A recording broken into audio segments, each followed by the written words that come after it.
दिया है कि भाई हम उस जजमेंट को रूल करें, लेकिन एएमयू माइनॉरिटी इंस्टीट्यूशन होगा कि नहीं होगा ये अदर बेंच डिसाइड करेगी। बात समझ आई? यानी कि सुप्रीम कोर्ट के जजमेंट ने केवल ये कहा है कि हम अजीज बादशाह जजमेंट को हटा रहे हैं, माइनॉरिटी को डिसाइड करने के लिए जो बेसिस उन्होंने बनाया था कि माइनॉरिटी इंस्टीट्यूशन अब नहीं है, हम उसको हटा रहे हैं। हम अपनी तरफ से ये 3 पॉइंट का एक टेस्ट दे रहे हैं कि इस बेसिस पे डिक्लेयर होना चाहिए कि कोई इंस्टीट्यूशन माइनॉरिटी इंस्टीट्यूशन है कि नहीं। 3 पॉइंट का टेस्ट है। अच्छा। और इस 3 पॉइंट के टेस्ट को क्या है वो 3 पॉइंट? चेक करेगी एक other bench of supreme court. तो 3 पॉइंट क्या क्या है? सुप्रीम कोर्ट का जजमेंट है, इसने क्या एएमयू को डिक्लेयर किया as minority institution? Answer is no. लेकिन मुझे ऐसा लगता है कि कई लोगों ने जो जजमेंट के बारे में ऊपर से सुना तो वो शायद गलत करके आए, अगर उन्हें एग्जैक्ट इंफॉर्मेशन ना हो निटिग्रिटीज की। ठीक है, तो हमें गलत नहीं करना। तो अजीज बादशाह जजमेंट 4-3 मेजॉरिटी, ठीक है, क्या कहा इस जजमेंट में? केवल क्या कहा? एस्टेब्लिश के parameters for determining whether the education institution is a minority institution not. ठीक है, ये लिखा ना court in favour of AMU. Favour of AMU का मतलब है कि भाई अल्टीमेटली एएमयू को पहले तो मना ही कर दिया था ना, अब एएमयू माइनॉरिटी इंस्टीट्यूशन डिक्लेयर हो सकता है बाय अदर बेंच। देखिए अ स्मॉलर बेंच, क्योंकि तो 7 जजेस की बेंच थी, a smaller bench will now determine AMU's minority status. ठीक है, तो एक स्मॉल बेंच डिसाइड करेगी। अब एएमयू के पास पास है, तो ये तो मुझे लग रहा है कि अब आप गलत नहीं करोगे। हाँ जी, बात क्लियर है। चलिए, अब ये आर्टिकल 30 में रिलीजियस लिंग्विस्टिक माइनॉरिटीज के establish and administer education institutions की बात की गई।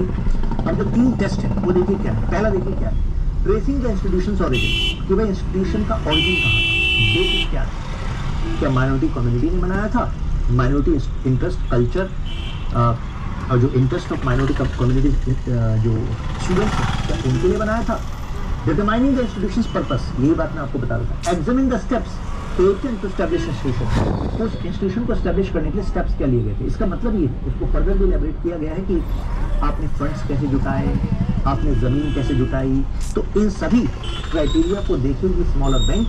और आगे से कोई भी जो ऐसा केस होगा, जैसे सेंट स्टीफेंस कॉलेज को लेकर अगर बाद में हुआ, जो पहले भी चर्चा में आया था, या किसी और कॉलेज को लेकर हुआ, तो ऐसे में 3 क्राइटेरिया देखे जाएंगे, यानी कि ओरिजिन, पर्पस और फिर स्टेप्स।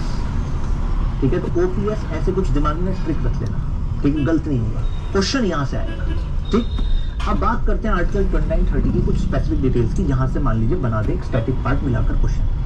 आर्टिकल 29 का जो क्लॉज 1 है वो ये कहता है कि सिटीजन को ये राइट होगा कि आप अपनी लैंग्वेज, स्क्रिप्ट और कल्चर LFC को प्रोटेक्ट कर सकते हैं। ये है protection of interest for minorities का आर्टिकल 29 क्लॉज 1। क्लॉज 1 एक तरह का ग्रुप राइट है, क्योंकि ग्रुप का ही लैंग्वेज हो सकता है, स्क्रिप्ट हो सकता है और कल्चर हो सकता है ना। लेकिन आर्टिकल 29 का जो क्लॉज 2 आप देखेंगे, it is regarding admission to education institutions which are funded by state. मुझे ऐसा लगता है कि अगर यूपीएससी यहाँ पर एक ट्रैप बना दे with respect to exceptions which are given in our constitution related to article 29 clause 2, तो शायद कोई बच्चे वहां पर ट्रैप हो जाए। 4 क्राइटेरिया हैं, कौन से वो क्राइटेरिया हैं और कौन से क्राइटेरिया नहीं है, तो मतलब ये बिल्कुल क्लियर होना चाहिए कौन से क्राइटेरिया। मैं आपको एक ट्रिक सिखा दूंगा, पहले आपको हाईलाइट करा दूं। ये देखो, लैंग्वेज क्या चाहिए, any section of citizen. Even supreme court ने एनी सेक्शन ऑफ सिटीजन पर यह भी स्पेसिफाई किया है कि any section of citizen can actually residing in the territory of India अपनी language, script and culture LSC, ये ट्रिक ध्यान रखना, तो इसको कंजर्व करने का वो एक फंडामेंटल राइट रखता है। To claim the right following condition must be satisfied. पहली बात तो राइट कैन बी क्लेम कर सकता है एनी सेक्शन ऑफ सिटीजन, ठीक है, belong to citizen not to others, यानी कि फॉरेनर्स के पास। Section of citizen must be residing in the territory of India, वो भारत की टेरिटरी में ही रह रहे हो, मान लीजिए यहाँ से क्वेश्चन बना दे। Section of citizen must have a distinctive language and script and culture. Distinctive है तभी तो भाई आप प्रोटेक्शन की बात करेंगे। फिर ये है क्लॉज 2, जिससे मैं कह रहा था, मान लो एक ट्रैप क्वेश्चन बना दे। ये देखिए, आप जरा इसको देखिएगा, ठोक देगा क्या साला ये लोग, क्लॉज 2 पे फोकस के साला। मैंने क्या कहा, ये एक तरह का एक इंडिविजुअल राइट है, क्योंकि एडमिशन की बात कर रहा हूँ। It said that no citizen can be denied admission to a state-run education institution. देखिए मैंने कहा स्टेट रन की बात हो रही, प्राइवेट की बात नहीं हो रही यहाँ पर। नो और one that receive state fund, मतलब या तो स्टेट रन है या स्टेट के फंड से चल रहा है, और based on religion, race, caste, language. तो यानी कि ध्यान रखना RRCL, यानी कि इन चारों के बेसिस पे डिस्क्रिमिनेशन नहीं हो सकता। क्या कर रहा है भाई, सब उल्टा डायरेक्शन में क्यों घुस रहा है? हाँ जाओ फंसा दो सबको। यूपीएससी आपको कंफ्यूज करने के लिए आर्टिकल 15-16 में जो हम क्राइटेरिया देखते हैं कि इस बेसिस पे डिस्क्रिमिनेशन नहीं हो सकता। जैसे कि आर्टिकल 15 के क्लॉज 1 में आप क्या पढ़ते हो?